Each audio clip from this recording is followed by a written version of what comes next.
Welcome to the audio conferencing center. Please enter a conference ID followed by pound.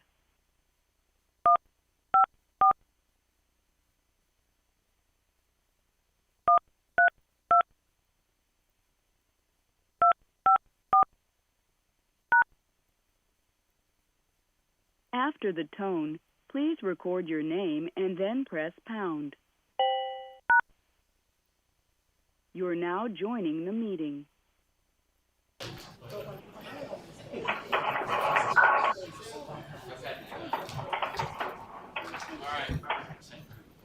right, we're going to get started. This is the Budget Committee meeting for the Georgia State Board of Education.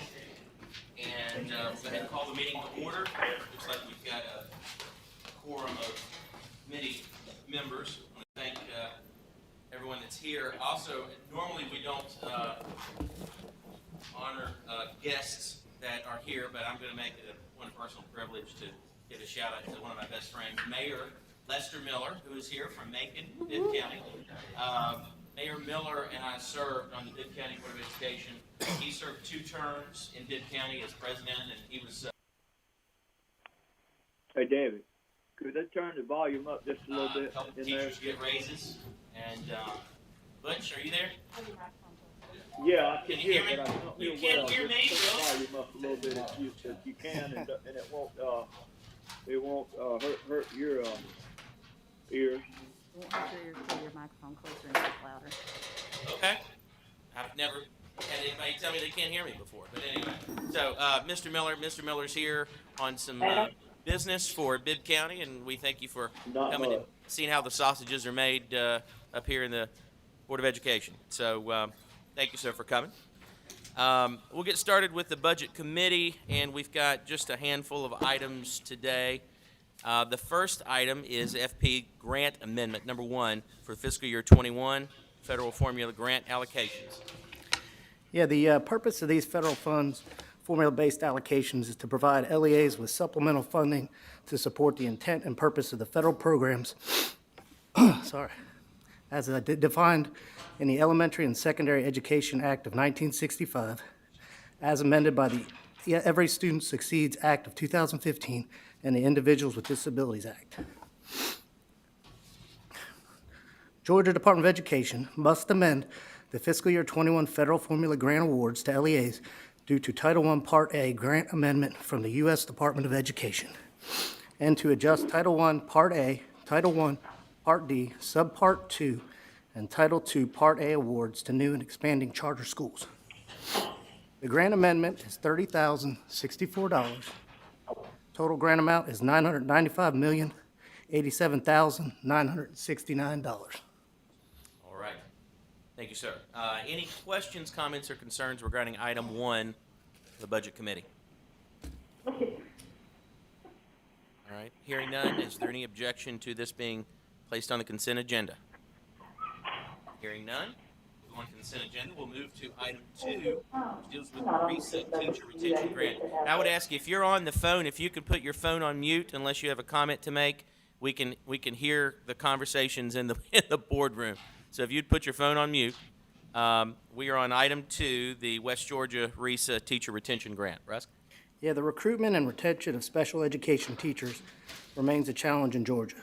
With this contract, the West Georgia RESA will coach new special education teachers through the Regional Induction Program to increase retention.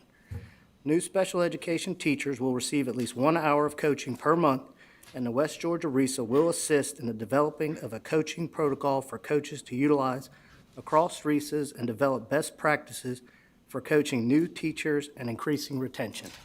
The total contract amount is $28,000.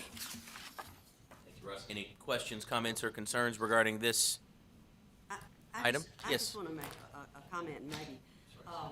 Since this is in my RESA, and I was privileged to be there with Board of Control when Rachel was talking to the DOE about, doing this grant that came up, and she worked with Zelfine's department in special ed, and I think she said, Matt, is there a winner Low in Yes, Zelf? that's Yes. correct. Yes. Well, she and Winna put together this grant, and I don't know that the new members are aware, but that with the TAPS program, and she said because of the special ed program that they put in for teachers, the teacher retention of this, that they have 24, I think she said, people coming through TAPS in that. And so I said this would be a great time to talk about the TAPS program and what has been done to elevate and continue with teacher retention, because I think there've been some, and you might know more, Matt, what Matt Arthur has done. I think he's aligned some things a little bit better so that more teachers can get certified. And so I think maybe next month, if we could have, that would be an agreement, some of them to talk about that TAPS program and how this grant is going to help further it.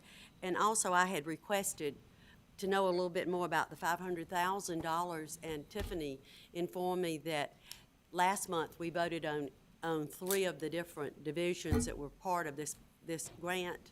So at some point, maybe we could get a little better explanation of what the grant is and how it's kind of got all the fingers out there to pull together a collaboration of work. We can get that for you as well. Okay. Yes, ma'am. Thank you, Ms. Rice. Any further questions, comments, or concerns regarding budget item number 2? And hearing none, if there is no objection, this will be placed on the consent agenda as well. Hearing none, we'll move on to item 3, which deals with the Federal Charter School Program Grant Awards. Russ?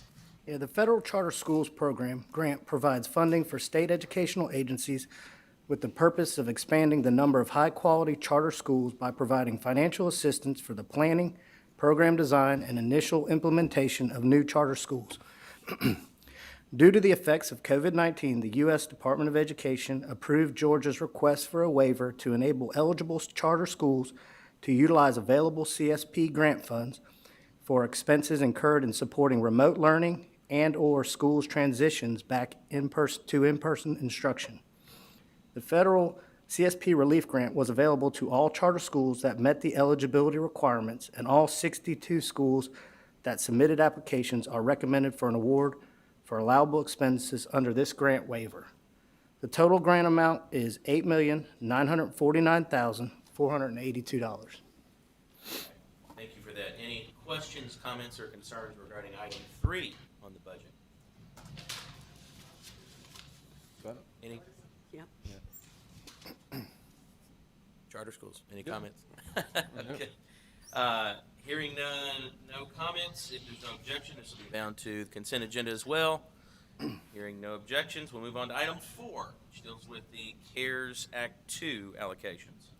Yeah, the purpose of the CARES 2 grant is to provide school districts with emergency relief funds to address the impact that COVID-19 has had and continues to have on public elementary and secondary schools across Georgia and the nation.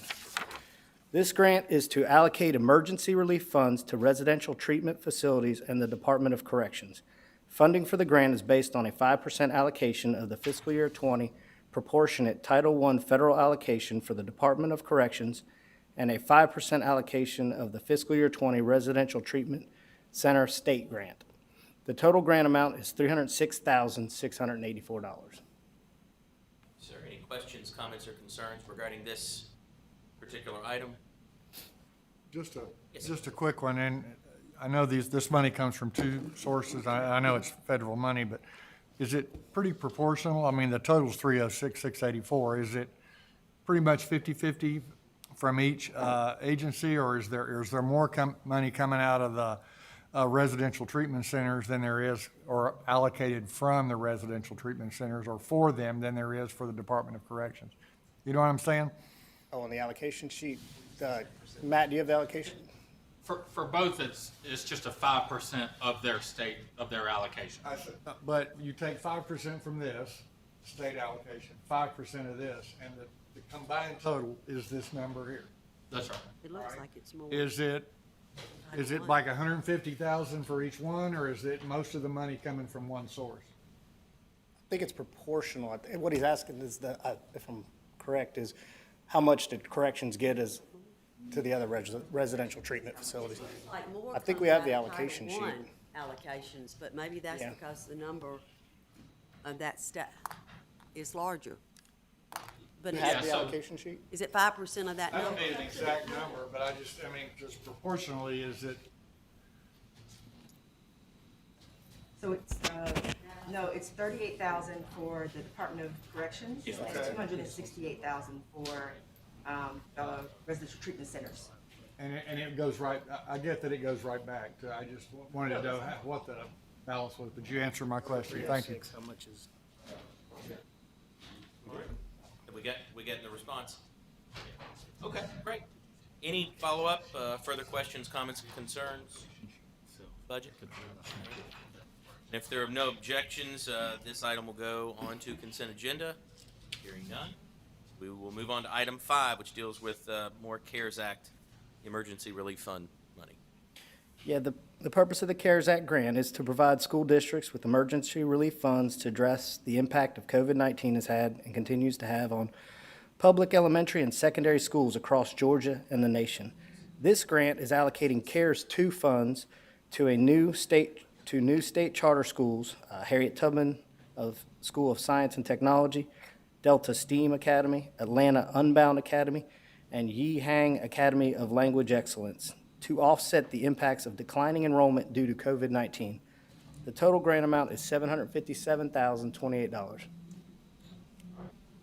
Any questions, comments, or concerns concerning this particular budget item? I just got a comment. There have been several funds that have been given to charter schools, right? The first one, okay. But this is for new charter, right? The others were just existing, correct? Yes, the first one that came for item 3 was from the Federal Charter Schools Program Grant, and that was for charters to be able to use those funds for COVID expenses. This one is for state charters only, and these are for new state charter schools, and it's really to offset the dips from enrollment. And this was coming from the CARES funding. Okay, that makes sense. Thank you. All right. Any follow-up, further questions, comments, concerns? Budget item 5. Hearing none, if there are no objections, this will go to consent agenda. Hearing none, we'll move on to item 6, deals with the Georgia State Finance and Investment Commission contract. Yeah, the purpose of this contract is to transfer fiscal year 21 funds to GSFIC to complete repairs and maintenance projects at the state schools. The Atlanta Area School for the Deaf will be building a new independent transition facility on campus and expanding the Georgia Parent Infant Network and Educational Services workspace. The total contract amount is $3 million. All right. Any questions, comments, or concerns regarding this? I don't see Mr. Mike Long in here. I know he would be very happy and want to comment. If someone wants to. Well, I mean, yeah, because this is, I'm excited about this. This has been many years in the coming. Mr. Chokas joined us today. Former board, he got a pay raise and an upgrade. Legislator, former board member. Big pay raise and big upgrade. But thanks for joining us, because actually, Mr. Chokas will remember some of the years that have gone into trying to make this possible for Atlanta School for the Deaf, and the work that's gone on, and the great work that's gone on for our 3 state schools. I need to let Mr. Winter know about this as well, because we have tried and championed for many years to help give these kids the opportunities they deserve, and we're doing better and better. We've got a long ways to go. I'll be the first to admit it with our state schools. But we are getting there, and we're going to continue to push, strive for them to have it. But this is a great day, and a lot of work and time, effort, and energy has gone into this. And I just want to particularly thank our folks across the street and helping provide these dollars so that we can really give these kids the opportunities they deserve. Thank you, Mr. Royal. Any follow-up, further questions, comments, or concerns regarding this item? Hearing none, if there are no objections, this will be bound to consent agenda as well. Before we go to item 7, I did want to thank Representative Chokas for joining us today from 138, and we thank you for your time. We know you've sat at this table, and it's always good to see people from across the street come and see how the sausages are made. Of course, you helped make the sausages at one point, and now I guess you're continuing to make them. It's just the next phase of it. So we thank you for your service and your time. We know this is a very stressful time over there at the Gold Dome, so thank you for dipping your head in here. And we'll move on to item 7, which deals with the GRE 4T, or GREAT grant. Not really sure exactly how you say that. Maybe somebody can clarify it exactly, but I think I've been saying GRE 4T Yeah, myself. GRE 4, it was R3 squared cubed before that. And yeah, it's been every letter and number under the sun at some point. Okay, the Embrace, Engage, Expand, Enhance Learning with Technology, or GRE 4T initiative calls for the design of a common framework based to support the growth of personalized learning practices for districts and school leaders. With this contract, the Georgia Association of Educational Leaders, GALE, will support the implementation of school personalized learning plans as required within the GRE 4T grant scope of work. GALE will serve as the service provider for the Leadership Consortium as written in the GRE 4T initiative by providing training and coaching to schools to implement personalized learning models, collaborating in the planning and design of professional learning framework modules, and evaluate reports of findings and recommendations. The total contract amount is $80,125. Any questions, comments, concerns? Ms. Rice? All right, the 80,000 goes to someone who is hired to help with the implementation of this program. Who selects the districts? I believe the districts were as part of the grant application. Is that, if Dr. Dooley's on there, she, Yeah, I'm on here. So we like to call it the GREAT grant. great, We okay. can just call it that. Thank you. For the purposes, Thank you, Kate. Great grant. it's to support the integration of personalized learning, and the grant narrative lays out the selection process for districts. We will put out the application to districts through the grant team. Right now, we are simply working with the leadership groups so that they can lead the grantees once we've selected them. But the application itself will be, the review of the applications will be conducted by the GREAT grant team, which includes internal and external partners. You'll be seeing this and 2 other budget requests for contracts with our leadership organizations that are helping to lead this work across the state.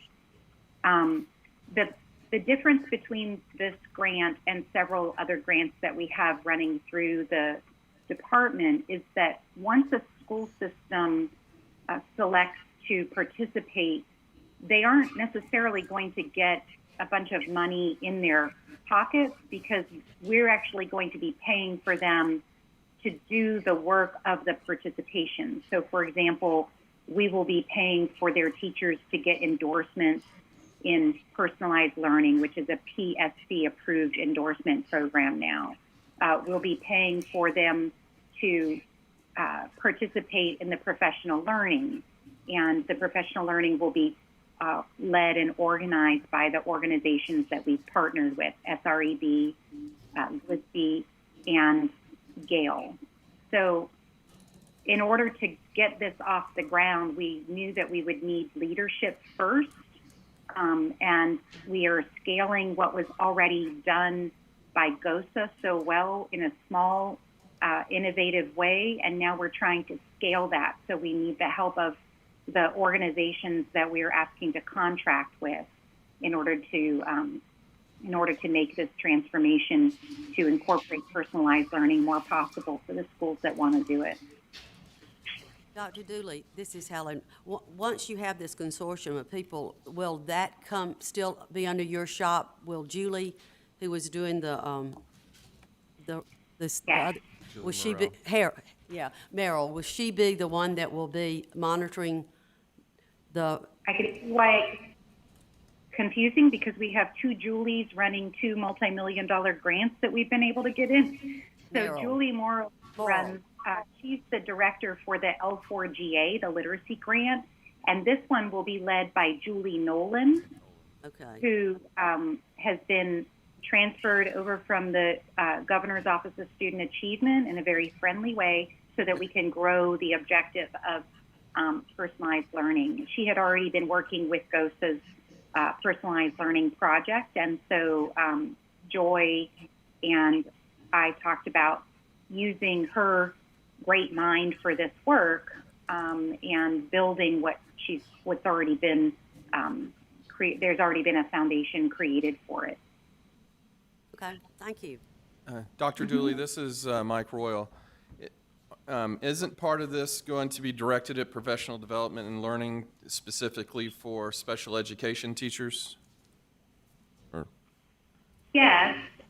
It will also, it's really for any teachers, and if you think about the special education experience, 80% of our special education students are part of the general education classroom.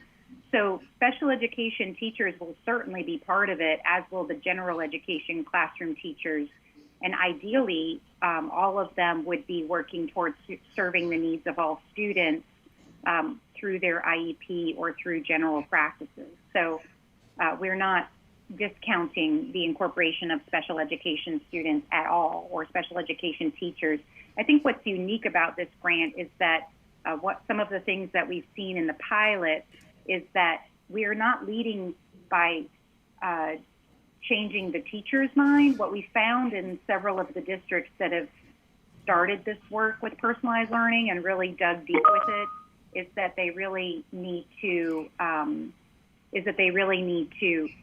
be part of a leadership organization so that they can move their communities and their parents at the same time that they move their teachers into a new way of thinking about personalizing learning. So that's why we've created a little differently. The teachers who will be part of this will come from those select districts, and it will just be representative of the teachers in that district, and they'll have the endorsement and all of the coaching that's provided as part of that grant-related experience. I guess let me ask even more detailed. I'm sorry, I'm forgetting the vernacular that goes along with it. There are special education teachers who just serve in their classroom special education students who aren't that aren't just involved with kids with IEPs that are in the, I hate saying general population because they're all important, but the teachers who are just serving special ed children within their classrooms, self-contained or is that the? That would be a self-contained situation, and there would be no reason to disqualify them. Of course, they would be part of our. I guess I'm thinking I'm coming at it from the opposite direction. No reason to disqualify them. I'm thinking specific reason to include them. I know they are having all of them. All our teachers are in very, very difficult situations, whether they're in person or virtual. But this segment of students obviously is as being affected in particularly other ways where they really, really strive to have that in person.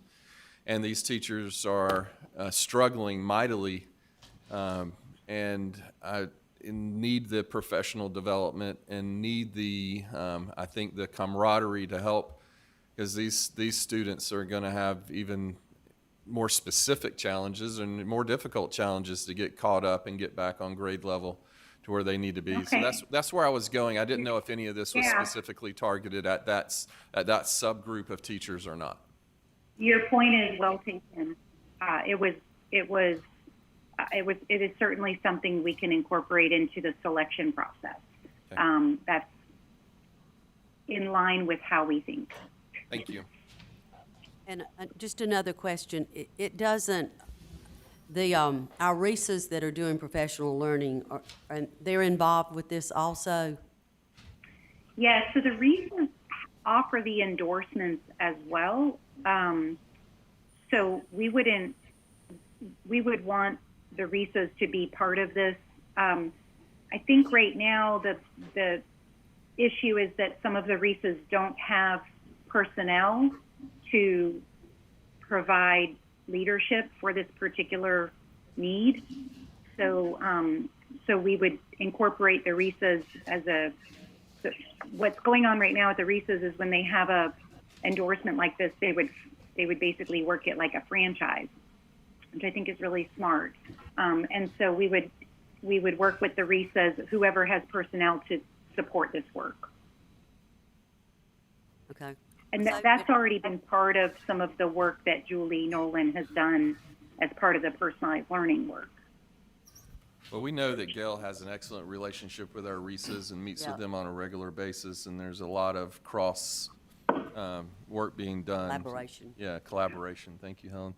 Being done. As does SREB and GLSSI. Yes. So the three of them working together is really helpful. Thank you. Anything further regarding item number 7? Hearing none, if there are no objections, this will go to consent agenda, and we'll move to item 8. Yeah, the GREAT initiative calls for each of the organizations that form part of Georgia's Leadership Consortium for Personalized Learning to work collaboratively in design of a common framework for support the growth of district and school leaders to develop and implement PL within districts and schools. Sorry. With this contract, the Southern Regional Education Board will provide direct services to build leader capacity towards developing and implementing PL in their school districts. SREB will support districts and schools by providing and participating in professional learning, monitoring of GREAT activities, coaching school leaders, technical assistance, and planning with other member organizations of the Leadership Consortium. Total contract amount is $196,377. Questions, comments, or concerns regarding this item? All right, hearing none, it's been brought to my attention there could be a potential conflict, and so we will not put this on consent agenda. We will pull this for a separate vote. And so we'll move on to item 9 on budget agenda, which deals with the KSU I Teach GREAT grant. Yeah, KSU iTeach serves as an expert consultant and service provider and leadership consortium for the GREAT initiative. The KSU iTeach team will collaboratively design a plan for each school and/or district to provide the right solutions for moving toward personal learning implementation, which includes customized coaching session for personalized learning based on results from readiness assessment. The total contract amount is $140,000. All right, any questions, comments, or concerns regarding this item? All right. Hearing none, if there are no objections, this will go to consent agenda. And we'll move to item 10, the AP Teacher Training Grant. Yeah, the Advanced Placement Teacher Training Grant provides the opportunity for teachers to attend the AP Summer Institute training for their subject area in order to maintain or grow AP programs in their schools. Grant amounts were awarded based on the number of AP courses currently offered in the school. The grant will increase the number of students participating in AP coursework, increase the percentage of SAT takers in each year's graduating class who meet the SAT College and Career Readiness benchmark, increase the average CCRPI score for high schools, increase the percentage of graduates entering Technical College System of Georgia and Board of Regents University System of Georgia, institutions not requiring remediation or learning support courses, increase the number of students scoring at least 22 out of 36 on the composite ACT, increase students scoring 3 or higher on 2 or more AP exams, increase the percentage of graduates completing an advanced academic pathway. The total grant amount is $192,500. All right, any questions, comments, or concerns regarding this item? Hearing none, if there are no objections, this will go to consent agenda, and we'll go to item 11, which deals with the SIS RFP, TBD. Yeah. The purpose of this contract is to increase the capacity and scalability of the underlying student information system to support the Georgia Virtual Schools expansion and keep pace with evolving technologies of online learning. The student information system will provide hosting and support to the Georgia Virtual Schools for a robust system with full interoperability standardization based on industry standards. The contract amount is to be determined, and this item is discussed in detail during executive session. Any questions, comments, or concerns from the board regarding this item? Hearing none, this will go to consent agenda if there are no objections. Move on to item 12, which deals with our 50 to 250 recurring contracts list. Rusk, any highlights or comments in particular? No, I think the first four are, for the camps. Then we've got a state school one for purchasing of some computer equipment. So if there's any questions, be happy to answer. Any questions on these recurring contracts? All right. And if there's no objection, every item from this agenda except for item 8 will then be pulled over to consent agenda. And for the good of the board and this committee, are there any comments, questions, concerns? And if not, Budget Committee is adjourned. Mr. Downing? Yes, I'm sorry. I believe we had Sean on to talk about the question that came up last meeting. Is now exiting. Title I allocation and the follow the child methodology. Okay, So sure. we have some time for that. We would like to. We get do. that from We've got about 15 minutes. Yeah, so that should be is it. perfect. Okay. Absolutely. That's fine. I think Chris is getting the slide deck for us. Sean, are you on? I am. Perfect.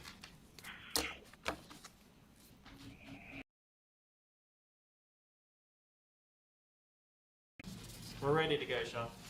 Okay, great. And you'll just have to tell me, because I can't actually see the slides, but I'll go through them, and I'll be happy to answer any questions. I also have Carmen on the line, as well as John and Ken as well, if you'll have additional questions. So I just wanted to walk through very quickly the Title I allocation methodology. Currently, the way Title I is designed is that those allocations stay within the district in which the student resides based on the census data. Now, there may be some, we anticipate there are a lot of existing MOUs and agreements between school districts that essentially, when that child moves, there may be arrangements already in place with those school districts regarding that funding source. So currently, only students who are identified in the U.S. Census data as meeting the poverty criteria qualify for the Title I allocation. We do allow, Ken sends out, I think around December 18th of each year, he'll send out the information to the districts, and they have until March if they want to challenge their poverty data, which does impact their allocation. So the example I pulled up was Rome City, and I just wanted to do that to give you all an example of what this actually looks like if we were to, are we still on? Yes. Okay, sorry. There was a lot going on the screen here, sorry. So if we take a look at Rome City, because you may have heard every now and then somebody will say, well, we have a lot of students coming into our district from another district. And that may certainly be the case, but that doesn't mean that all of those students qualify for a Title I allocation. So if you look at Rome City, for example, you'll see we have 523 students attend Rome City from outside the LEA. But of those 523, only 21.82 actually qualify for a Title I allocation, and that's based on the poverty census formula that we use from the U.S. Department of Education.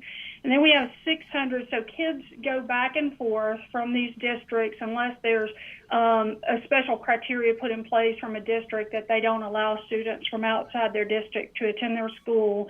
But this is not the case in a number of these examples that you'll see. So we have 675 students that live in Rome City, but they choose to attend school outside of the LEA. Now, of those 675, 46.85 qualify for a Title I allocation. Now, Rome City, and we were using the FY21 allocation for these, Rome City received approximately $2.8 million. Now, of that, because of the changes, if the money actually followed the child, then we would see a reduction in that $2.8 million of approximately around $14,367. So you can go to the next slide, please. Now, I did ask Ken Banter, he's our Title I program manager, I asked him to reach out to other states to see if any other states were doing this. He received input from 30 different states. Currently, we can't find any state that is using this methodology. They use the methodology that we've been using for a number of years. And a couple other points I did want to make. Even though the Title I allocation does not follow the child, the LEA does receive the QBE allocation based on the FTE, which does actually follow the child. So I asked Carmen, who is our numbers guru, to go through and run and double check these allocations. If we did use this methodology, what would that look like? There is no net gain because you're dealing with the same amount of money no matter what. Essentially, you would have about 108 LEAs that would increase their allocation. The max amount was around $121,000, and then you'd have around 100 that would actually lose part of their allocation, and the max amount was around 100,000. I will say I spent a lot of time looking at the data for this. For the most part, because of hold harmless, which in essence helps to keep the allocation from fluctuating a great deal, for the most part, you're only looking at the majority of schools. I would say about 95% of the LEAs actually fall within a $10,000 range, whether that's up $10,000 or a loss of $10,000. But most, actually, it was only a couple $1,000 one way or the other, even when they received larger allocations, $1 million or $2 million. So going to the next slide, I just wanted to show you what this looks like in a chart form. So if we take, again, Rome City, for example, you'll see that you've got students moving, they live within the district and may attend school outside of the district, and you also have students attending. You can see the largest numbers would be with Floyd County, so there seems to be a lot of movement back and forth with where kids attend school. However, because we're looking at a Title I allocation based on poverty, that does not mean a windfall or a loss for the school district. So as you look at that, you can stay on that slide or go to the next one. I just had a couple other points I wanted to make, and then I'll certainly open it up for questions.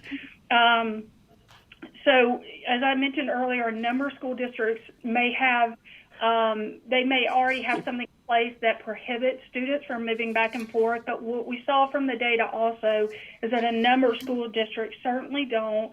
But because Georgia is a local control state, what we do have, we have a number of MOUs that may be in place already between the districts, agreements regarding how they'll work with one another for this. I know that, for example, with some of these smaller city schools, they may not actually be set up to handle or work with appropriate students, low incident students with severe and profound needs.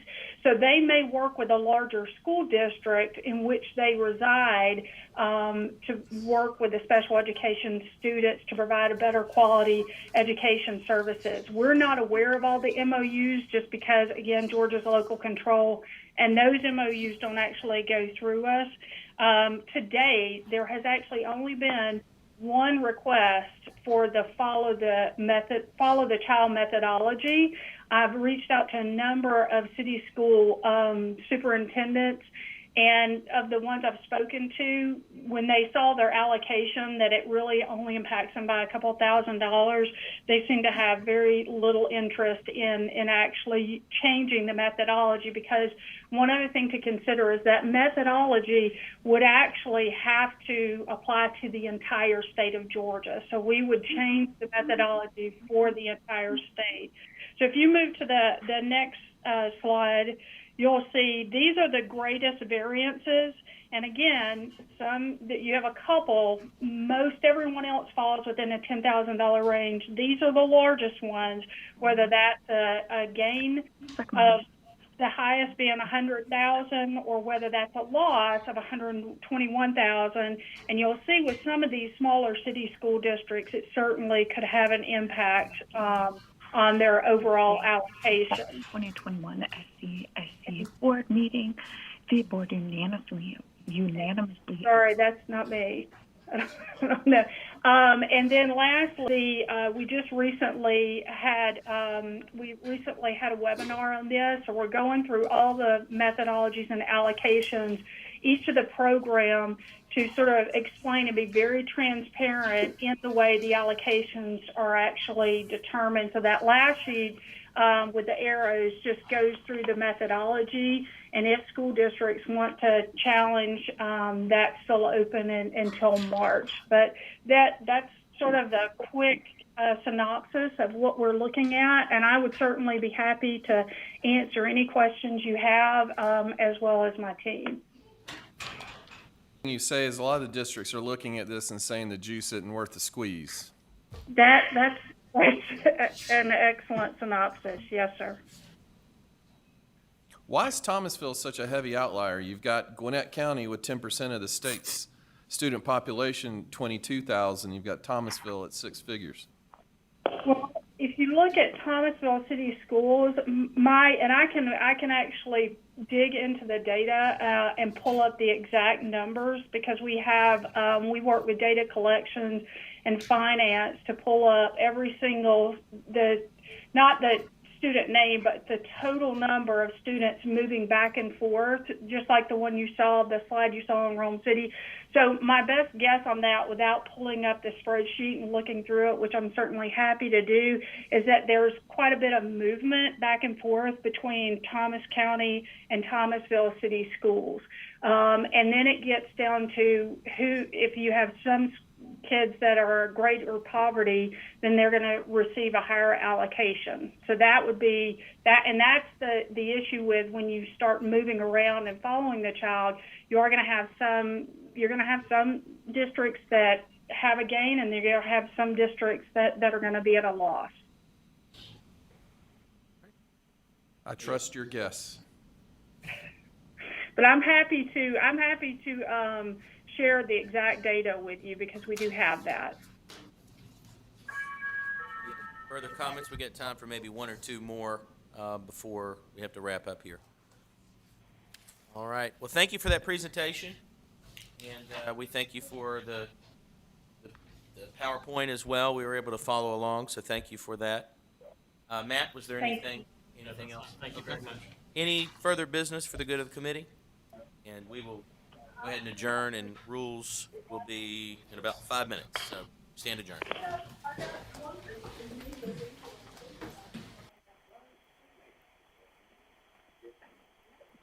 I'll go give it 2 gallons.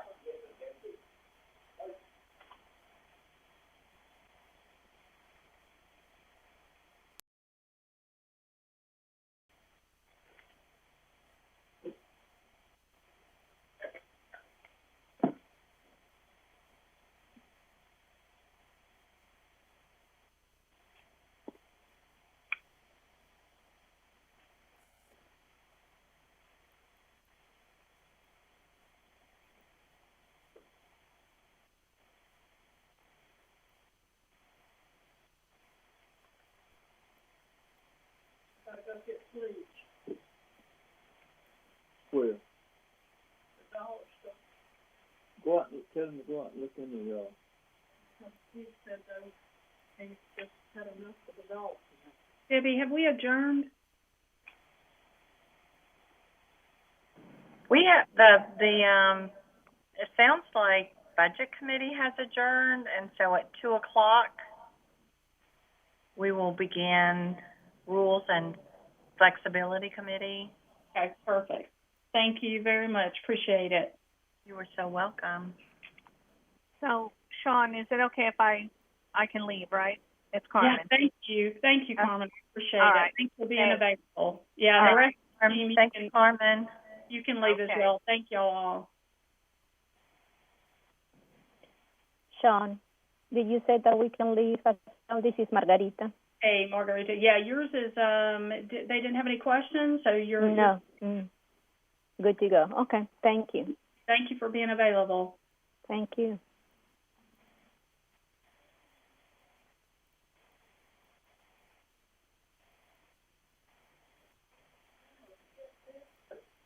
You want to get a bag to... It's a lot.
Okay, yeah, you're welcome.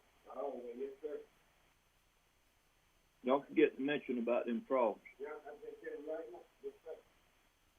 But you get Miss June's work done first. We got that one drain on it. You come and throw up and get in, throw right this right here. And just right on the edge of the pool. She gonna be. All right. Just throw right on the edge of the pool to wash it down in. Thank you, sir.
Hey, David.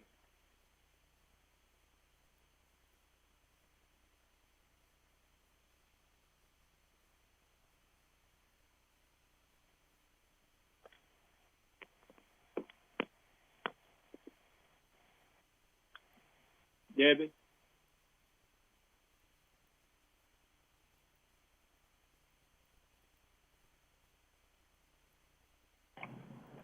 Yes, sir, Dr. Mosley. I noticed it's 2:05. Are they about ready to get started? Yes, sir. I believe they'll get started in the next minute or two. Okay. I'll get a heads up one. Thank you. They should be, and it should be pretty brief. Yeah, I think so. Okay. Thanks a bunch. Yeah.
the board.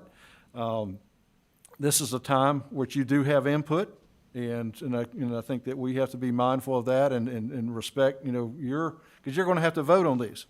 And if there are things that you are uncomfortable with, then, we have to look at that as well. But, but definitely I don't think with the standards, what I've seen, and I think the recent, modifications were very minor. There was nothing big there, but I think it just reinforced, again, just saying this is what the law says, and that's where I then, with this particular set of standards, this is probably the first time I think that we have actually put law and board policy, so there's no ambiguity about what the obligation of the local district is with that.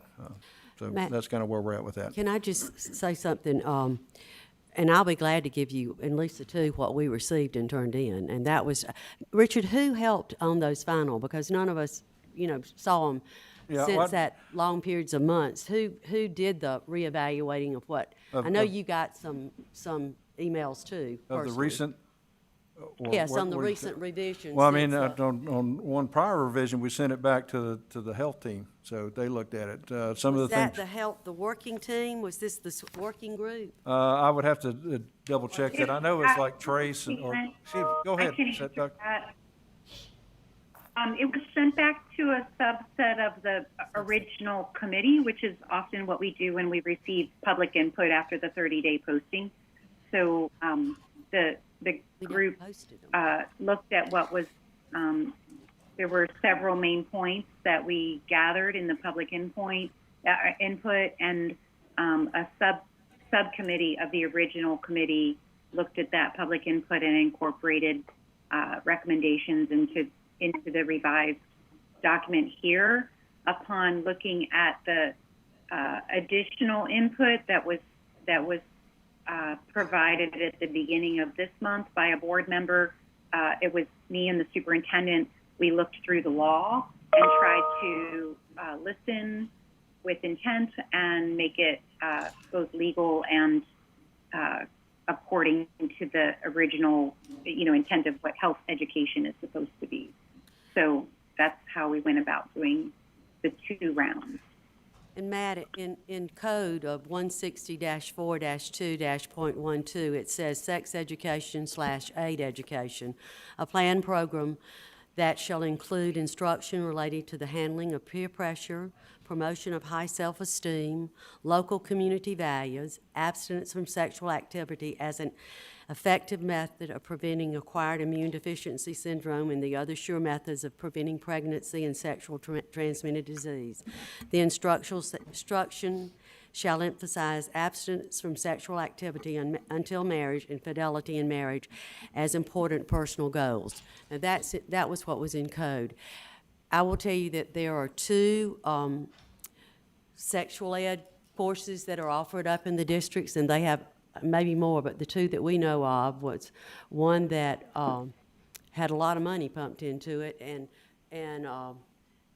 it was, Lisa, you got to help me out on this one, because we were, there was the 2 sex ed courses that were brought to our attention. Was one that had a lot of money that was pumped into it, but it was offering not offering a long-term suggestion as to what consequences of things. It was just more this, how to prevent this. You're given this to present. And then the data was showing that wasn't working as effectively as another sex ed course that didn't have a lot of money, but what they were trying to teach was consequences of behavior. And so those were the only 2 things that, and we got educated on that because our constituents were asking us about this stuff, and that's what we sent to Richard based on what they sent on Georgia Code. Mm-hmm. So I think at the end of the day, with what was done, that the constituents that sent this in, and like I said, this wasn't necessarily all of my district. It was other districts that I think they were very well handled by your staff to try to address those specific things, and the things that came back to us, me as a teacher, were we needed some more clarity with some of the standards, and they did that early on. That was in January, February, when we thought we were going to post them before.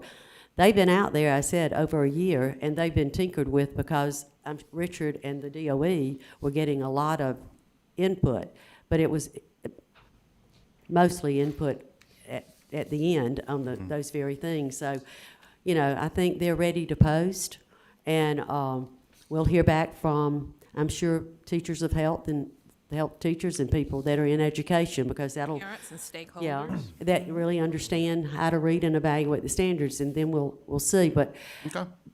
so I think they're We're not voting to approve to. No, just- no. just Just to post. post So it for 30 And then days. since our meeting comes later in the month next time, we should be beyond the 30 days at our next meeting. And I would say this as well, again, for any board member and against the new ones, if you have questions, concerns, then, you know, please feel free to reach out to us. This is just a part of the process, because I think that, because we have posted these before.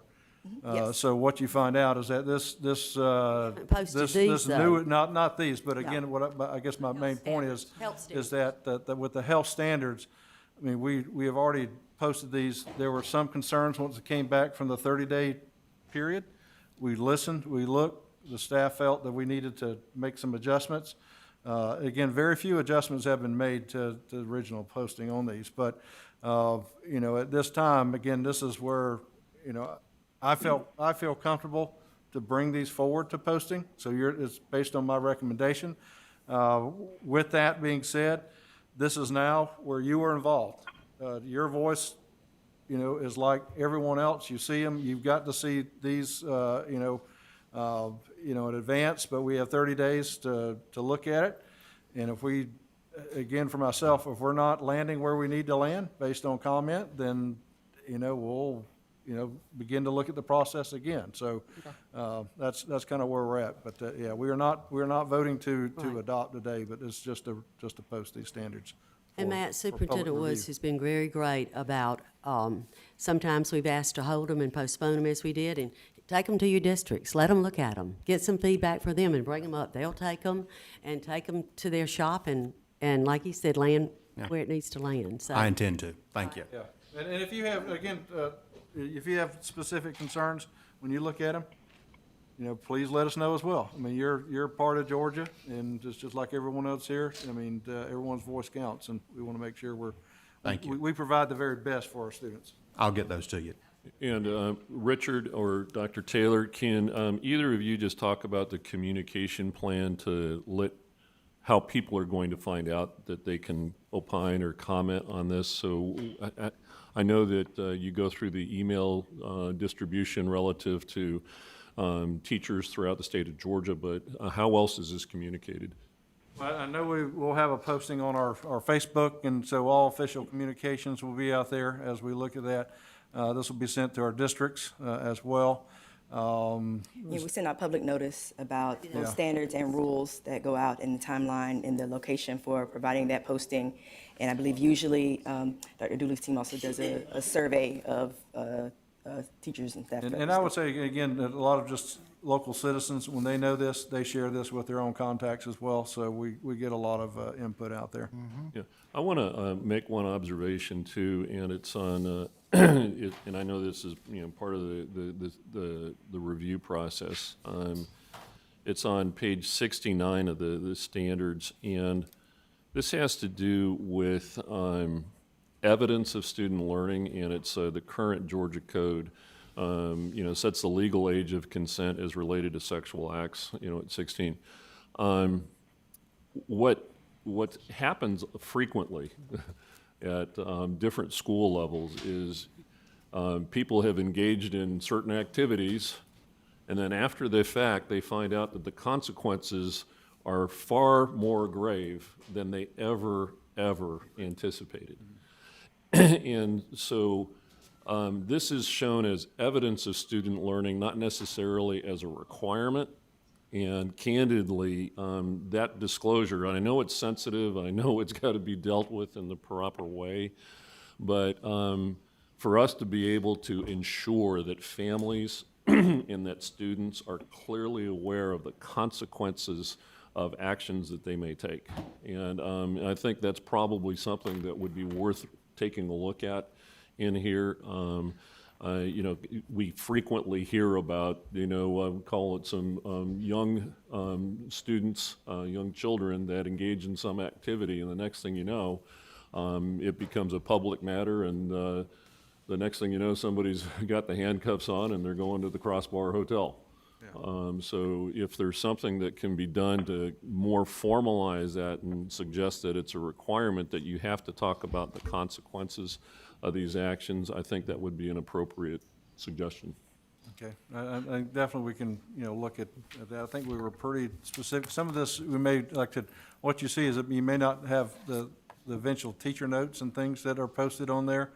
But I think the intent of what the consequences, you know, letting people know that, I mean, you know, I think that when you talk about consent and what that looks like, again, talking about age, and especially in the, I guess, in the sex range, that a lot of people don't understand that what age, and I mean, you're talking with, you know, I mean, you may have an 18-year-old that's in school or just graduated.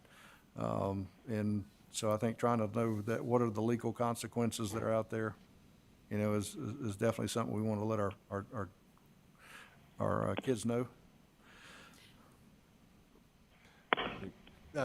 Trace did it too with y'all, I'm sure. Dr. Taylor and Dr. Dooley, this is Stan DeJarnett. I just want to take a minute and thank you. We've, at the local level, I've dealt with this for a lot of years, and I know it's a very sensitive subject and a very sensitive content area, but I think that you've taken the time, and I appreciate your persistence and your openness, and I just want to say thank you. I think we're in a good place right now ready to post these for public comment. Thank you. Thank you. Any more questions, comments, or discussion? Hearing none, item 1 will be moved to the consent agenda. Item 2, Ms. Taylor? Item Dr. Taylor? Just Tiffany, or Ms. Taylor's fine. Item 2, initiate assessment and accountability amendment to State Board of Education Rule 160-3-1-.07, testing programs, student assessment. So this rule is being amended to include changes to provisions of Georgia's statewide assessments enacted with the passage of Senate Bill 367 from the previous legislative session, and was signed into law by the governor of Georgia, and went into effect on August 1st, 2020. This proposed rule amends the title of Definition 1A from Assessing Comprehension and Communication in English State to State for English Language Learners, Access for ELLs, to just Access for ELLs. It amends the opening paragraph in Section 2 to clarify that the Georgia alternate assessment shall apply to students beginning in 3rd grade instead of kindergarten. Removes the requirement in Section 2F for Georgia Milestones end of grade assessment in social studies at grade 5. Removes all references in 2J1 and 2J2 of 9th grade literature and composition and replaces it with American literature and composition, and amends 3A82I by changing Office of Student Achievement to Governor's Office of Student Achievement, as well as clarifies the timeline for effectiveness for exemptions for the American literature and composition, those changes to the 2021-2022 school year. And amends Section 4 by removing test administration manuals such as the System Coordinator's Manual, School Test Coordinator's Manual, and Examiner's Manual, and replacing it with Test Administration Manual, Accessibility and Accommodations Manual, Assessment Administration Protocol Manual, and also deletes the current language in 4J. Thank you. You've heard the reading of Rule 2. Any questions, comments, concerns? Hearing none, item 2 will be moved to the consent agenda. Item 3. Item 3 is also for initiation, teaching and learning amendment to State Board of Education Rule 160-4-2-.34 dual enrollment. So this current proposed amendment will introduce definitions for the following terms: eligible core course, eligible course list, eligible CTAE course, eligible dual credit course, and self-pay dual credit course. In addition, the following definitions will be amended: eligible high school student and programs. And these amendments are being proposed due to the passage of House Bill 444 during the 2020 legislative session, which was signed into law by the governor and became effective on July 1st, 2020. And this additional amendments also included the effective dates for the exemptions for American literature as well, and clarifies that those exemptions go into effect for the 2021-2022 school year. Thank you. Any questions, comments, concerns with item 3? I just got it. Why do we redline assessing, what access stands for? Why do we redline that? Which part? The definition. Say it, read that part again. Is assessing comprehension and communication in English state to state for English language learners. That was redlined. Are we in the first, Yeah. go back to the previous rule? Uh-huh. It was just clarifying, so they no longer at the federal level spell out assessing comprehension communications. Federally, they only now call it access for ELLs. So that's why that was redlined. It's now just access for ELLs. Well, doesn't access stand for that? All right. Historically, yes, but since they changed it Well, there federally, goes another now we won't acronym spell that it you out don't on have this a side either. meaning for. I'm still waiting on my book. Okay. Hey, I'm gonna give you one. Thank you. Any other comments? Hearing none, item 3 will be moved to the consent agenda. Item 4. Item 4 is also for initiation, teaching and learning amendment to State Board of Education, Rule 160-4-2-.32, Student Support Team. So this board rule is being amended to include the requirements of Senate Bill 48 from the 2019 legislative session, which includes the development of policies and procedures for referring students in kindergarten and grades 1 through 3 for screening who have been identified through the response to intervention process as having characteristics of dyslexia, other disorders, or both. The additions to this rule amendment include the definition and characteristics of dyslexia, identification of a list of approved qualified dyslexia screening tools, the process for referring students in K-3 for screening, and parental consent decline of screening, a process for providing parents with information and resource materials regarding dyslexia, and a process for monitoring student progress after positive identification of characteristics of dyslexia.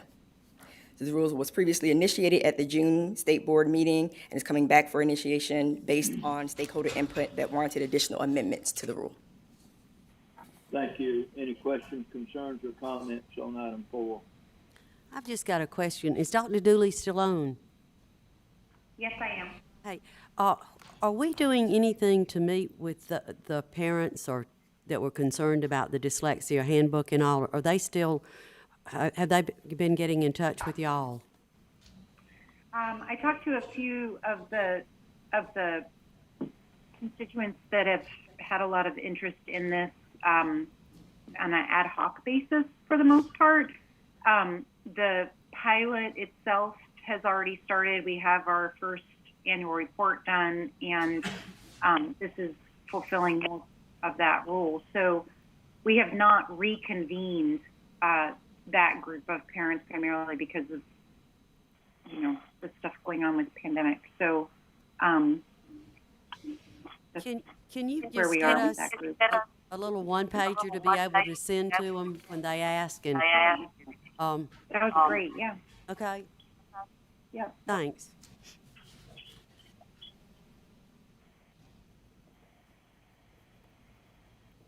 Is everybody's questions answered?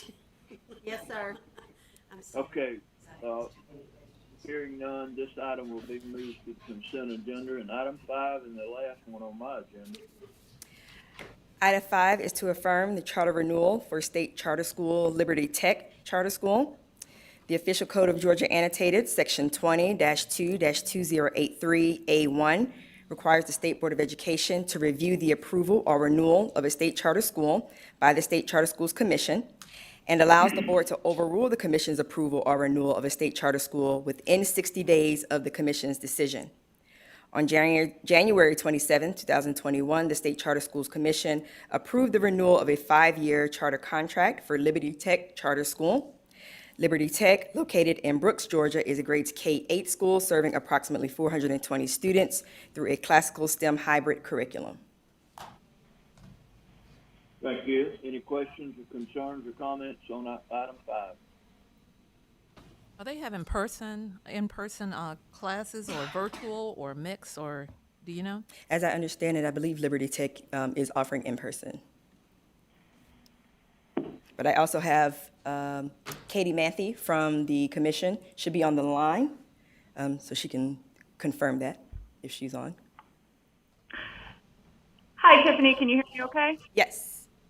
Yes, you are correct. They did at one point in time have to suspend in-person instruction, of course, like so many schools did, but they have been back in the classrooms, and they have been able to sustain that with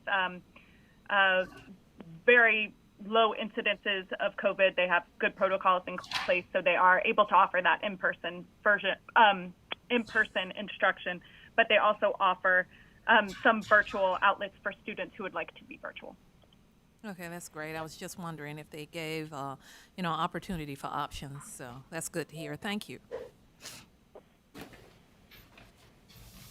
Thank you. Hearing no other comments on item 5, we will move to consent agenda. Mr. Chairman, that concludes the items from the Rules and Flexibility Committee. Thank you very much, Dr. Mosley. Do we want to move, is there anything for state schools? I don't see anything on the agenda. State schools? Yeah.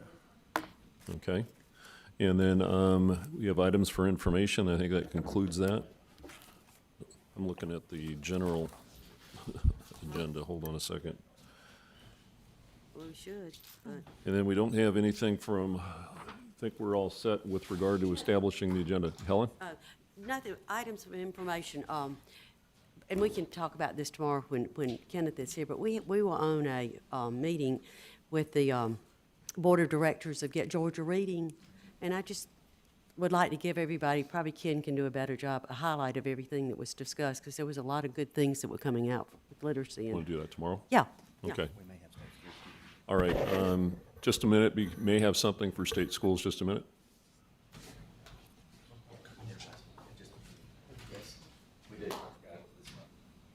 All right.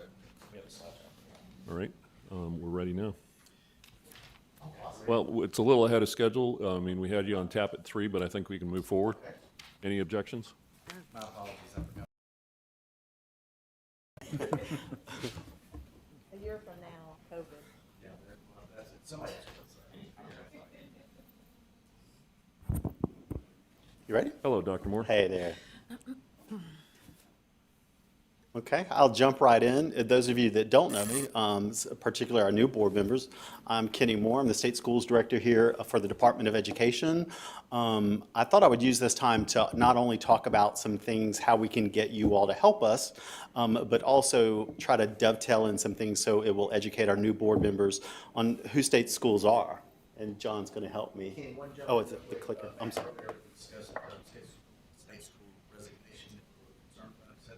Oh, sure. We are the board for these. This is the director of the schools, so just and we hate losing that person that we already discussed, but we've got some really good people that we're hoping will apply. So that program will be fine. She kind of teed it up to do very well. So in the December board meeting, Mike Royal posed the question, what can you all do as state board members to help the state schools? What are the asks? And so I really thought about that, and I spoke with my staff, and really the biggest thing that you all do for us is supporting us and being vocal about us. We've created a good relationship with stakeholders, particularly legislators, especially under the tenure of Superintendent Woods. We have a great relationship with them in big part to the work of Russ Grome and Tiffany Taylor and their teams. But speaking of you all, your influence matters. A couple of you were just appointed. Some of you are on here, you've been with us for a long time. And so you go back to your communities and you talk to the people there. So your influence is very powerful. It's helped to do a number of things. I know you all talked about the independent living facility at the Atlanta Area School for the Deaf earlier. That wouldn't have happened without some board members' influence, and then those board members were discussed earlier. So your influence matters, always remember that. And then, get used to the mouse. There we go. So I thought I'd tell you the number of students served and employees and contractors. So we have 900 children, students served, ages birth to 21 years old. So we have students that are actually at the physical schools, and within, and those students all of them have IEPs. And then we also serve children out in the field through other programs, such as Georgia Pines. That's an early intervention program that we have, and I'll talk about that in a little bit. So it's approximately 900. It probably could be more if we dovetail in the children served through the mobile audiology program. And so we're tracking that, but it would be higher than 900. We have 350 employees, so we're one of the biggest divisions here at the agency. We have 200 contractors through Georgia Pines that I mentioned earlier, so it's a very robust program. So I wanted to talk to you about, let's go back here to this one. The Division of State Schools, it's more than those 3 brick and mortar schools. I think when people talk about the 3 schools, which are the Atlanta Area School for the Deaf in Clarkston, that's about 20 minutes from here. The Georgia Academy for the Blind in Macon, that's about 80 miles south. Georgia School for the Deaf in Cave Spring, that's about 80 miles north. So they're pretty well spread apart. But we do more than that. Talked about that already. One program that we have is the Smokey Powell Assistive Technology Center, and this one is pretty unique. You're going to be seeing their budget and their plan for next fiscal year. We usually bring that to you in the spring, and you have the responsibility of reviewing it and approving that, and then we take that funding from the foundation and move it over here so they can operate. So that program provides supports to children that are blind in Georgia school systems. We do low evaluation clinics. We have an optometrist that comes and he performs those. And then we have an assistive technology loan program to those students. Assistive technology is very expensive. And if we give this to students and they use it and it works for them, we have a program where that local school system buys those at a depreciated value. And that's been working out really well. The staff at Smokey Powell, they also provide professional learning to teachers that are out in the field of visually impaired students, because sometimes those folks that are out there, it might be one teacher of the visually impaired in one county, and they never really get to talk to someone or get professional learning. So we also provide that. Mobile audiology program, we mentioned that earlier that we're losing the leader of that program, but we're confident we're going to get some good applicants for that. Some of you saw the new vehicle relatively recently. You did a walkthrough of it, or at least got to see outside of it. We're very excited about that. That wouldn't have happened without your support. But the folks on that, we have audiologists. We have 2 audiologists and then a sort of an parent engagement coordinator that works that program, and they go around the state and they provide hearing tests for babies and children 0 to 3 years old. So the goal of it is you test them, and then if there's a hearing loss, you can try to get them into early intervention as soon as possible, which is another state agency in some part, but it also dovetails into Georgia Pines, which I'll talk about in a minute. This is huge for us. We focus so much here years ago on what we get students later. What do? You got to get them into transition programs. All of those things are important. CTAE, all of that's important. But under the recent leadership here at the agency and support of you all again, we kind of shifted some focus a little bit of how can we affect younger populations. So maybe they don't even need to come to the state schools. They're prepared, they've received services. And when we looked at the data for this particular age group, if you're parents, you know that babies get tested in the hospital for their hearing. And sometimes the people doing the test, even when a child fails that hearing test, we hate saying the word fail, but I'm using it here. It's very awkward for those people to tell the parents, well, there might be a hearing loss. So use this time, we're going to help you, we're going to refer you to some people and some agencies. So they'll say sometimes, it's probably water on the ear. And then the parents will go and they stress, okay, didn't pass this test, so that you need to go see somebody within 3 months or whatever. And they don't do it necessarily. It could be 6 months. It could be when they think the child is talking, but the child is not paying attention to their voice or sounds or things like that. And that's kind of a clue there's a problem. But look at all the time you've lost that baby could have been in early intervention services. And I'll tell you, when we looked at the data, there's such a backlog. One particular hospital that we looked at, a reputable hospital, the way it should work is the hospitals test the children, and if a child does not pass the test, they get put in a system, and the system sends information to the Department of Public Health, and that's a massive agency. And this one, when we work with them, because we work with them to get the data, this particular hospital, they did not send the report until I think it was 158 days later to the Department of Public Health. And it's just a domino effect. And I know I'm preaching to the choir, but the more money you invest now for this group, the less you have to invest later. So that's a pretty important program. Georgia Parent Infant Network for Educational Services, we call that Georgia Pines. They serve 500 children birth to 3 with a sensory impairment. So they're all over the state. The number that you saw earlier as far as contractors go, 200 of them all throughout the state. They're trained, highly trained. They go into families and they physically work with those families to help these children. So that's another big program. We have a deaf and hard of hearing coordinator and a visual impairment coordinator. And for years here in the state, like I mentioned earlier, there might be a teacher out there. They don't know another teacher like them in the school system next door. So they're on their own. They're Googling things, trying to find stuff. And so we've had these in place about 2 or 3 years, and they've built an infrastructure where if you're a deaf and hard of hearing teacher, you now have a support group, and you can go to them and you talk about not only how you can network, but also programming. So now they have colleagues that they can actually work with, again, versus being so isolated. Collaboration with the Center for the Visually Impaired. I'll give credit to my assistant director, Jan Stevenson. She really helped make this one come true. We work with the Center for the Visually Impaired. It's located in Midtown Atlanta. If you've never been and seen what they do, it's pretty phenomenal. But we pay for the teachers and the parapros in that program, and they give us space. So it's been a remarkable adventure with them, and they're such a good organization to work with, and we're excited. Anytime you can get things going with preschool, again, early intervention, so it matters. Georgia Pathway to Language and Literacy Coalition. This is really a community of practice that started, and they were very influential in helping us get a law passed across the street for deaf and hard of hearing children. And we have to reach certain milestones by certain dates with these children, where I'll just name one caveat to the law, that these children get tested for their language and literacy every 6 months. We couldn't wait for 3rd grade ELA assessments and those things. By that time, we've really lost a huge amount of time.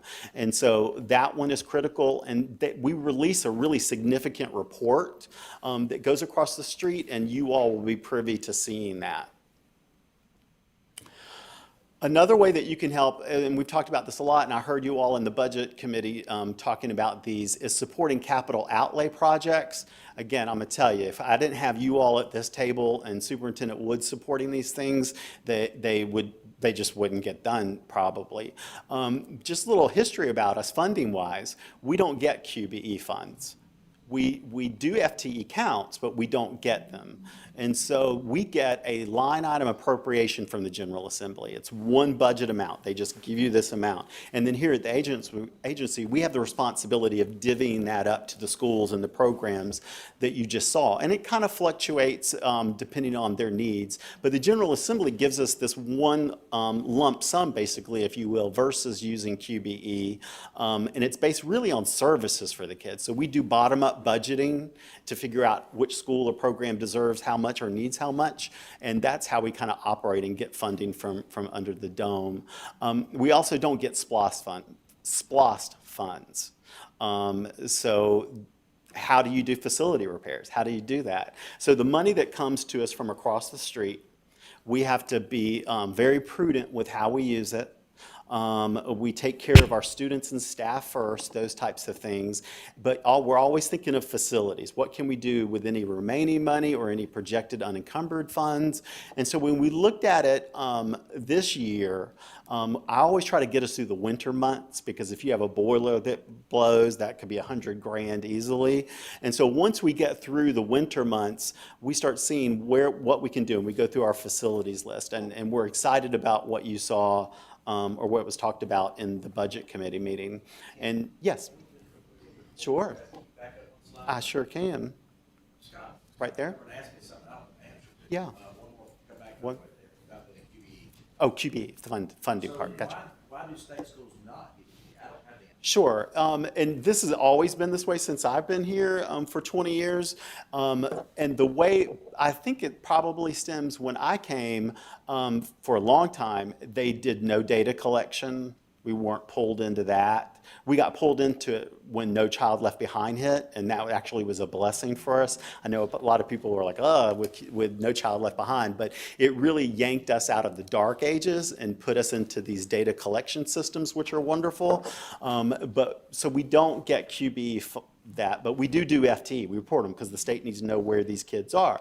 But when you do a cost analysis, and I'm just going to be honest with you because it's very transparent if anybody asks for it. So if you're a deaf student, say in a local county, depending upon services and things, that LEA may get $14,000, $15,000.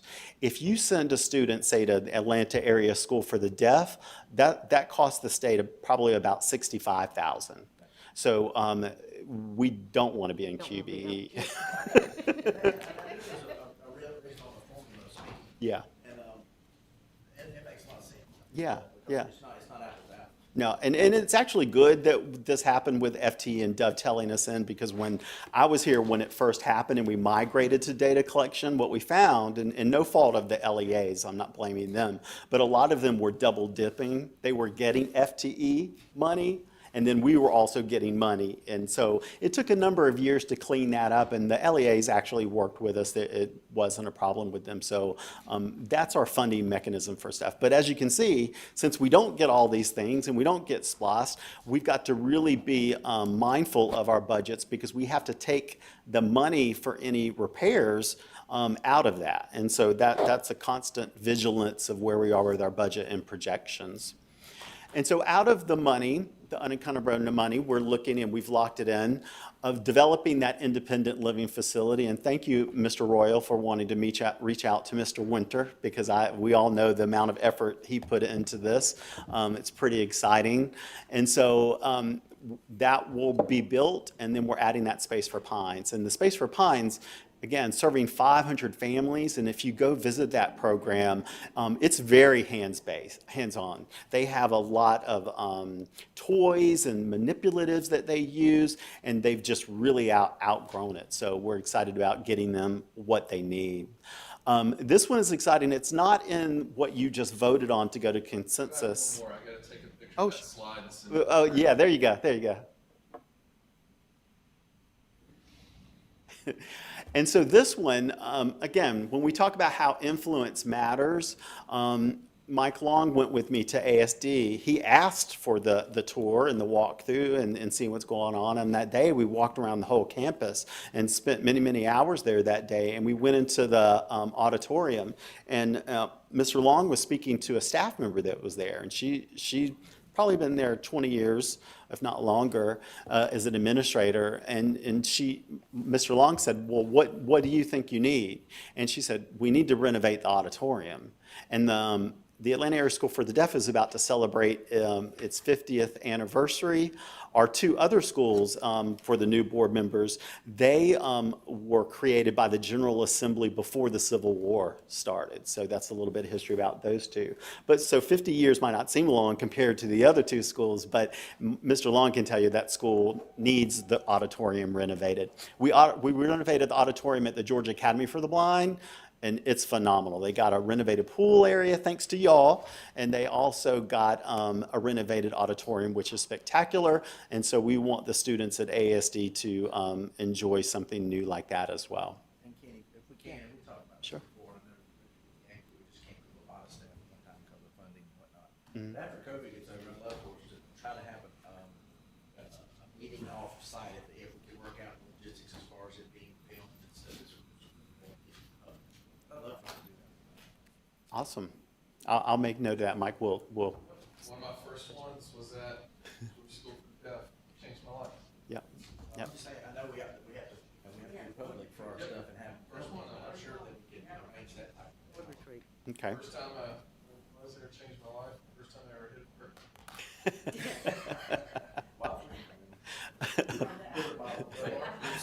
You're okay. That's okay. I'll kind of close out giving you a COVID-19 update and our structural learning models used. Again, you all have been supportive of these, particularly Superintendent Woods. The Atlanta Area School for the Deaf, they were right here in Metro Atlanta, and more of a hot spot, but again, we're seeing the COVID rates go down, the cases go down in that area. And so we're going to bring staff back. They have not been back. We're going to bring them back March 1st. And then the students will come back in a phased-in approach, beginning with elementary students. And so we're excited about that. Staff are, and I know the families will be too. Georgia Academy for the Blind, they've been in operation since the school year began. They're going to continue to offer in-person learning and virtual learning options. And we have probably more in-person opting in than the virtual. But just yesterday, we had 3 exposure cases.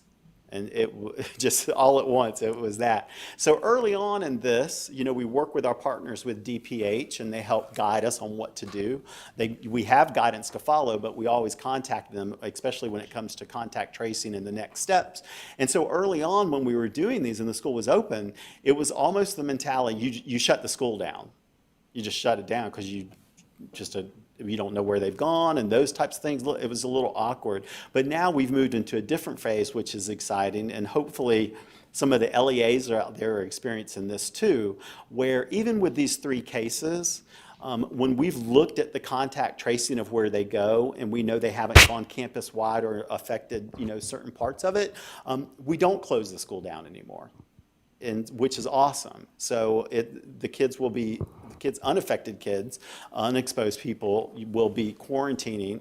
Will be there, and then the other ones will be quarantining at home. So it's nice that we have evolved to that point where you don't have to just shut everything down. That's pretty exciting. The Georgia School for the Deaf, they're going to continue offering those 2 learning models, in person and virtual. And knock on wood, there have been no reported cases so far at that school. Any questions? Nope. Can you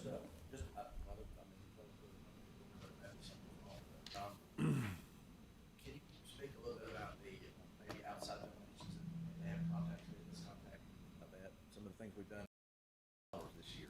Wow. They had a Wow. good year, and they said they're going to donate some money there. Okay. So you never know, people might not. Sure, and I'm just going to be honest with you. This year, with everything that's happened, there hasn't been much traction on that. We do work closely with Paige Pushkin in the foundation, and they give the state schools $10,000 from foundation money every year, and I can't tell you what a lifesaver that part has been. They'll get little small donations from people and things like that, but it's interesting. There are periods, and you will see this during your tenure here, where literally someone will pass and they'll give their entire estate to one of the schools. And it's fascinating to me that the blind schools, it happens more with the blind schools, like with the Smokey Powell money. When that happened, as I've told some of you before you hear it, but the new board members might find it fascinating, it was a beer distributor. And he had an affiliation with blindness.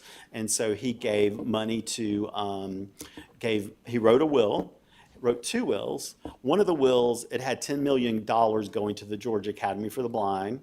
And it had 10 million, and another one, it had 10 million going to the Center for the Visually Impaired, the organization I talked about earlier. And so we started off like pushing and shoving, like we want the money. They said they want the money, of course, like that. And then, no offense to any lawyers, but we then figured if we keep going to battle with them like that, it's going to eat into a lot of this. And so what we decided to do is we met with the CVI leaders and we said, could we just split the money and make that decision and move forward? And so they agreed. And so as you can, and this is why I want to praise what building bridges with people will do. And after that, there were a number of years where it was radio silence with each other. We didn't talk to them, they didn't talk to us, those types of things. And now look where we are. It's 2021, and we have 2 preschool classes at their site. That's pretty cool. That's a good question. Thank you. Mr. Long, Mike, I mentioned to staff, and I'll tell you too, when we're back in March, I'm interested in doing a tour of ASD if we can allow it. Sure. With COVID. We'll make that happen. I had a question about our new addition. I said I'd like to go see it, so if anybody else wants to go. Awesome. I'll coordinate with you. Perfect. But I'd like to go see it, so. Okay. It's always good to go there because then you get it. It's really good if you can go watch a sporting event and watch Watch us play. watch them play Goal ball. goal ball. Totally blind, but you have to listen to the ball. Yeah. That was fun. I've got video. I'm not gonna say that the older guys would come up. We have it on video. Yeah, and we couldn't do that because of COVID this year, but it does give you all an opportunity to interact with the students, and you get to ask them questions and spend time with them. And when like you go on the visit, if they're back in session, you learn a lot. You know, you talk to administrators. We may say one thing or try to paint it like better than it is sometimes. We're all guilty of it. But when you get those kids and you're at that lunch table with you, they're going to tell you how it is. They're going to tell you what really is going on. And typically it is true what the administrator is telling you, but the kids always bring that little nuance to it, those types of things. And it matters. They matter. Their voices matter. And so we appreciate that. We appreciate anyone visiting them. So thank you. Thank you for that. Sure. Thank you all very much. Thank you, Take care. Moore. Thank you. All right. Dr. Moore, thank you, Dr. Sure. I said, can't go back. Right. All right, we're a little ahead of schedule because we're not supposed to do the operations committee until 3:15, but if we just take like a quick 10-minute break and then come back at 3:15 and we'll get Debbie in here so she gets the thing set up on the agenda. And I also need to understand, I wasn't here for the beginning of the budget committee, but I don't believe a vote was held to have us exit from executive session. Is that correct? No, we did not. Okay, so that'll be the first order of business when we come back up here at 3:15. All right? Are you Tiffany? Doing well? Doing well? Yeah. Yeah. But we had a good meeting with Senator Payne yesterday. Good guy. Let me know. Yeah, yeah. Trying to give an update on that, so. Get an idea of what's come down there, so we'll. Sure. See how it falls. Like you're getting ready to leave too. I think so.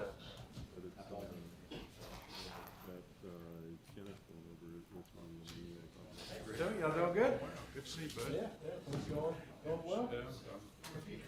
Was calling Dustin earlier, said, how's it going? I said, I'm not twitching as much as the phone rings, so all things are going well. So, you know, and by and large, I mean, tell people we're having school. So, There you go. You know, we made it, you know, halfway through. And, Finish strong. Yeah. Hopefully, Mike on his the best. weather will get better and the vaccine will flow more freely and good things will get back on track. I'd like to, by and large, it's just been, I mean, all things considered, it's been a good year.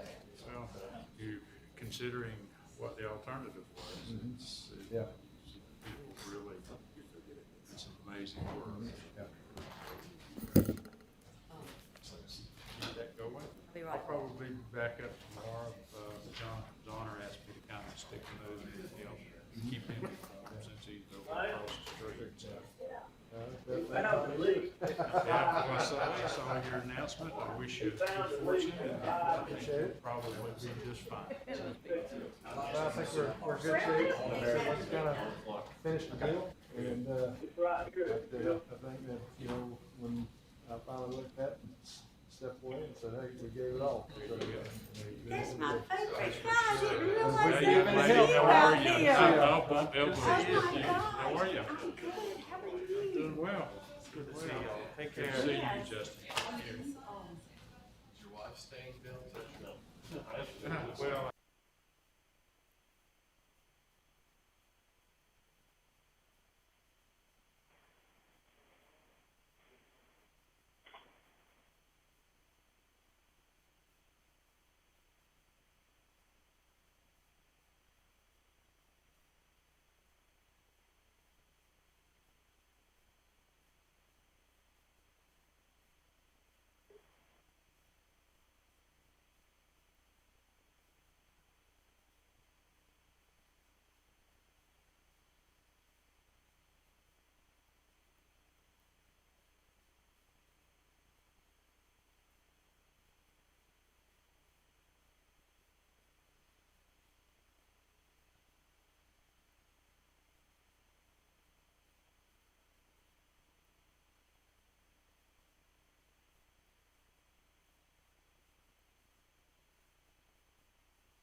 Hey, Deb?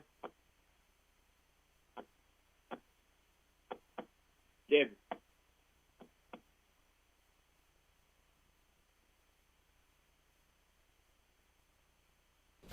Butch is talking to you. Okay. Hey, Dr. Mosley. Butch.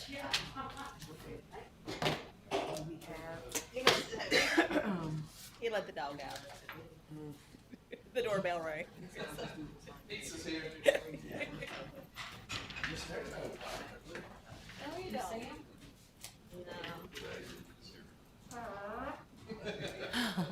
Dr. Mosley?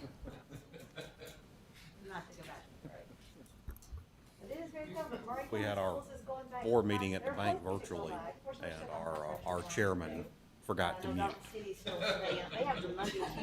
I'll leave it at that. Rudy Giuliani. This last one, so people. As long as they're making it. Congress, no, Rudy really.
legislators in that area, and they're represented for that area.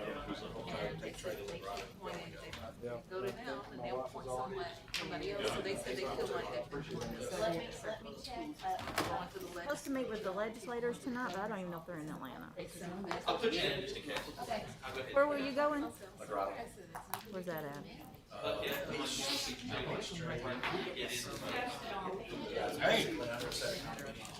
Yeah, that's.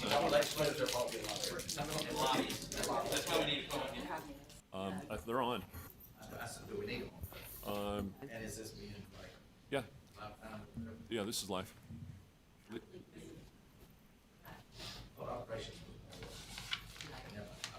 This is gonna be pretty quick. This is gonna be pretty quick. Never mind. All right. Then let's go ahead and, as far as Budget Committee is concerned, we're going to put the agenda together. I'm going to turn this over to Mr. Downey. Mr. Chairman, we had Budget Committee and we discussed placing every budget item on consent agenda except for item number 8, which deals with the great grant with SREB. That will be pulled for a separate vote, but 1 through 7 and 9 through 12. All right, thank you very much. Dr. Mosley, rules and flexibility. I believe all items are on the consent agenda, is that correct? Dr. Mosley? Scott just spoke, maybe I'm out of order, but don't we do this in the committee of the whole? And pull together all. We talk about it in operations, and Yeah. then we do official. Yeah. You talk about in operations, and then we move this over to, we approve the agenda tomorrow. We approve it. Okay. So, as I understand from Rules and Flexibility Committee, that items numbers 1 through 5 are moved to consent. All right.